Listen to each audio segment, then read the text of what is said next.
There are many mermaid stories about the siren call. Sailors have heard mermaids sing and been so hypnotized by it that they have sailed to where the sirens were singing and crashed their ships onto rocks. This particular story is very old. The ancient Greeks recount how Ulysses, to get past an island of sirens, had to block his crew's ears with wax so they could resist the siren call. He tied himself to the mast in order to safely row past the island. Why Ulysses didn't block his own ears with wax is never made clear. Accounts of sirens don't all come from the ancient Greeks. Sailors in Europe until the 19th century have warned about the dangers of the siren call, some going as far as claiming that if you see a mermaid, then it's certain your ship will be destroyed. In spite of these exaggerated stories, there are logical reasons why sailors needed to be warned about the siren call. All breath-holding divers, like the Ama and Heimyo divers of Japan and Korea, and modern free divers, have to practice regularly to be able to hold their breath for more than 3 minutes underwater. Opera singers also have similar breathing exercises, both to develop powerful lungs and to hold a very long note. By developing strong lungs and excellent breath control, breath-holding divers will unwittingly also develop powerful voices through their breathing exercises. If a group of mermaids lying on rocks are having a sing-song, their voices will carry far out to sea and be heard by passing sailors in ships. Is that the secret of the siren call? Mermaids have such wonderful operatic voices that sailors were drawn to sail close to shore through the beauty of their voices. Well, no, because not in all mermaid stories do mermaids have irresistible voices. In one account, knights setting out on a ship for the Second Crusade of 1147 passed a group of sirens in the Bay of Biscay. The Crusaders claimed the sirens made dreadful noises, like wailing, laughing, and jeering like insolent men. This upset the knights, but they did nothing, as they feared the magical powers of the women. It's doubtful if sailors came close to shore because of the mermaid's wonderful singing, but they might have done so for another reason. In most stories, mermaids are naked, whereas for land women, there was a strict dress code that women's bodies should be covered at all times. Young men would have had few chances to see nude women. As a result, young men in boats and ships sailing along the coast and hearing mermaids' powerful singing would know that near the shore there would be naked women lying on rocks or swimming in the water. Naturally, they would want to sail close to the shore to have a look, a dangerous thing to do in those days. In the past, sailors didn't have detailed charts as they have today, so sailing close inshore meant there was always the danger of hitting a rock just below the water, or a sandbar. There is also the danger of tidal currents that in light winds can take hold of a sailing ship.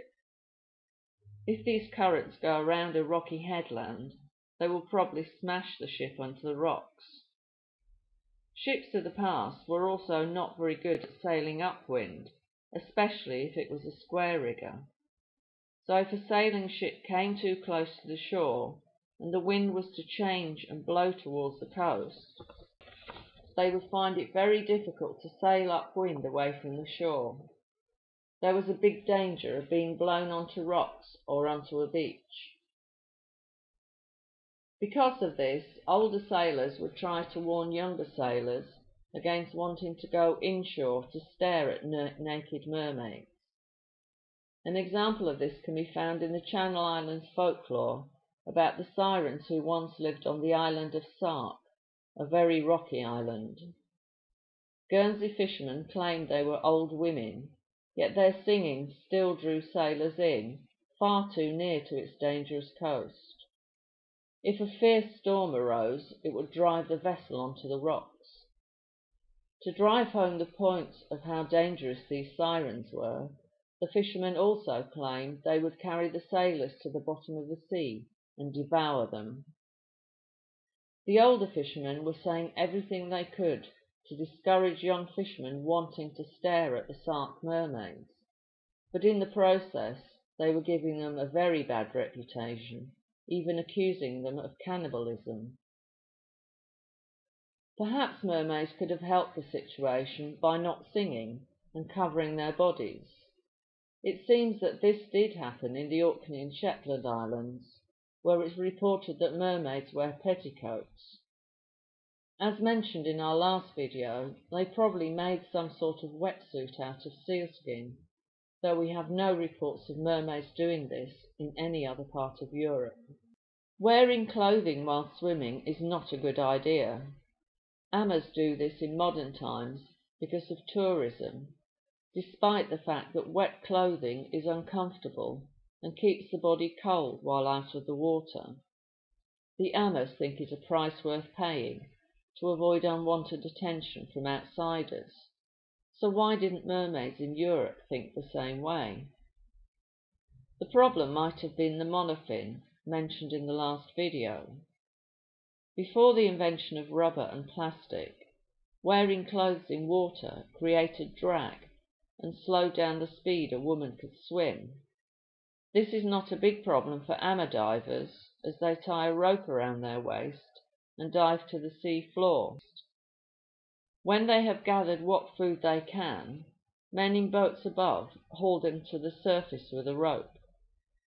So swimming speed is not going to be a big issue for ama divers, but it will be if a diver uses a monofin.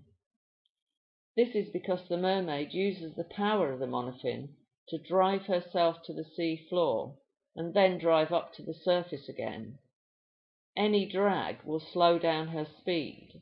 She will need to use more effort and deplete the precious oxygen in her lungs, leaving less time to forage on the sea floor with each dive.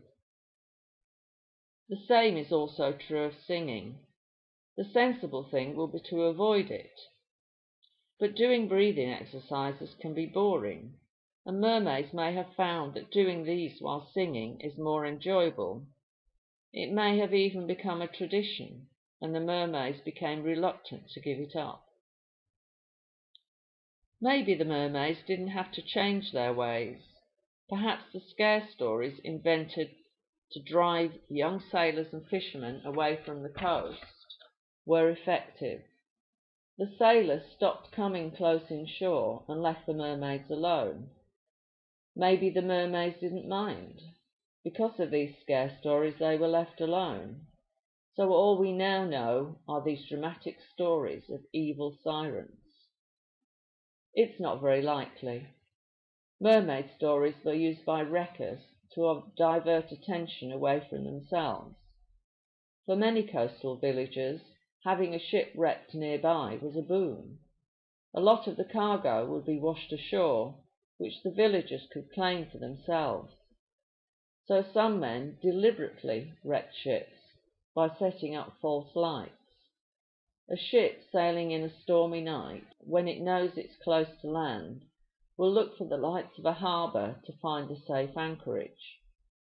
The wreckers rigged lights in such a way that anyone seeing them out at sea would be fooled into thinking there was a harbour and sail in, only to be wrecked on rocks or on a beach. The wreckers then blamed the mermaids, an excuse which many people would believe because of the siren stories. The scare stories were also used by the church to discredit mermaids.